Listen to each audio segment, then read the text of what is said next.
नमस्कार, मैं हूं मोबिना महक और आप देख रहे हैं मेरी चाहत सबको न्याय न्यूज पर। इस वक्त की खबर रुड़की से।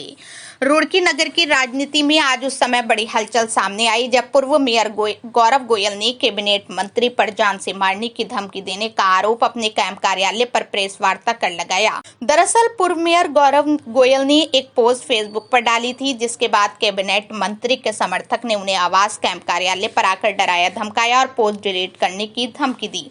अपने कैंप कार्यालय पर प्रेस वार्ता के दौरान पूर्व मेयर गौरव गोयल ने बताया कि आज शाम 5:30 बजे के लगभग कैबिनेट मंत्री प्रदीप बत्रा का एक समर्थक उनके पास आया और धमकी देते हुए बोला कि यदि तुमने फेसबुक पोस्ट डिलीट नहीं की तो तुम्हें जेल भिजवा दिया जाएगा। और उसने मंत्री को फोन कॉल पर लिया हुआ था। जब उन्होंने फोन पर बात करने से इनकार किया तो कैबिनेट मंत्री ने बोला कि गौरव, तू नहीं माना तो तुझे मरवा दूंगा। इस पर वो सहम गए और फोन काट दिया। उन्होंने कहा कि नगर विधायक व कैबिनेट मंत्री प्रदीप बत्रा नगर की सभी विवादित संपत्तियों में प्रत्यक्ष और अप्रत्यक्ष रूप से शामिल हैं।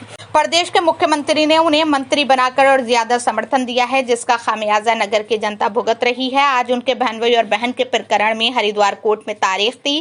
कैबिनेट मंत्री के आदेश पर पुलिस ने उन्हें बहनोई को वहां से उठवाकर धनोरी के जंगल में छुपा रखा है, जिसकी पोस्ट उन्होंने फेसबुक पर डाली तो उनके चेले उन्हें धमकी देने उनके पास आ गए। वो इस मामले में कल पुलिस को तहरीर देंगे। उन्हें उम्मीद है कि पुलिस उनकी सुनवाई करेगी।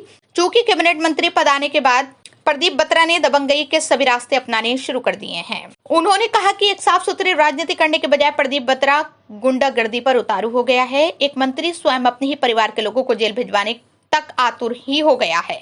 ऐसा व्यक्ति नगर के लिए बिल्कुल खतरनाक है। कहा कि कैबिनेट मंत्री प्रदीप बत्रा नगर के लिए एक खतरा है। विधायक है प्रदीप बत्रा, उनके बहन और जीजा को हरिद्वार पुलिस द्वारा गिरफ्तार कर लिया गया। उन पे क्योंकि उनकी कुछ आपसी संपत्ति का मामला था तो उन पर बहुत सारे मुकदमे करा करके विधायक ने उन्हें गिरफ्तार करा दिया। मैंने एक पोस्ट इस निमित्त अपनी फेसबुक के पोल से डाली। उस फेसबुक पोस्ट से तिल मिला के विधायक ने अपना एक कर्मचारी प्रशांत राणा मेरे कार्यालय पे लगभग 5:30 बजे के करीब भेजा। उसने आकर के मुझे धमकाने की कोशिश करी। मेरे समर्थक भी यहीं थे। दबाव बनाने की कोशिश करी कि मेरे फेसबुक वॉल पे जो पोस्ट पड़ी है उसे तत्काल डिलीट कर दिया जाए। जब मैंने साफ मना कर दिया तो उन्होंने स्पीकर पे फ़ोन लेकर के फ़ोन मिलाया प्रदीप बत्रा को और मिला करके मेरे सामने रख दिया। मैंने स्पष्ट मना कर दिया कि मैं बात नहीं करूंगा प्रदीप बत्रा से। कितने बजे की बात है? ये 5:30 पौने 6 की बात है। और जब बिल्कुल स्पष्ट रूप से मैंने उन्हें मना कर दिया, फिर भी क्योंकि स्पीकर पे फ़ोन था तो प्रदीप बत्रा ने वहाँ से मुझे डराने की, आतंकित करने की पूरी कोशिश करी। कहा कि तुम्हारे पे भी फर्जी मुकदमे लगा करके जेल भेज दूंगा, तुम्हें जान माल का नुकसान पहुंचाऊंगा और बहुत सारी ऐसी बात करी जो मैं मीडिया पे भी नहीं बता सकता, डराने की, धमकाने की। 1.5 वर्ष पूर्व भी विधायक द्वारा एक श्रद्धांजलि सभा में हर मिलाप धर्मशाला में मुझे डराने की कोशिश की गई थी। उस समय मैंने पत्रकार वार्ता करी थी, कोतवाली गया था, तहरीर भी दी थी, लेकिन पुलिस द्वारा उसमें भी कोई कार्रवाई नहीं की गई। विधायक रुड़की का मंत्री बनने के बाद इतना बेकाबू हो गया है कि जहां हम कहते थे भ्रष्टाचारी है, लोगों की संपत्ति कब जाता है, ये तो साथ साथ क्रिमिनल मामले में भी सबसे आगे निकल गया। मुझे अपनी जान माल की सुरक्षा का अब विशेष रूप से ख्याल रखना पड़ेगा। बड़े बड़े क्रिमिनल और पूरा प्रशासन उसके हाथों की कठपुतली बन करके खेल रहा है। ये विधायक निश्चित रूप से शहर के लिए खतरा बन चुका है।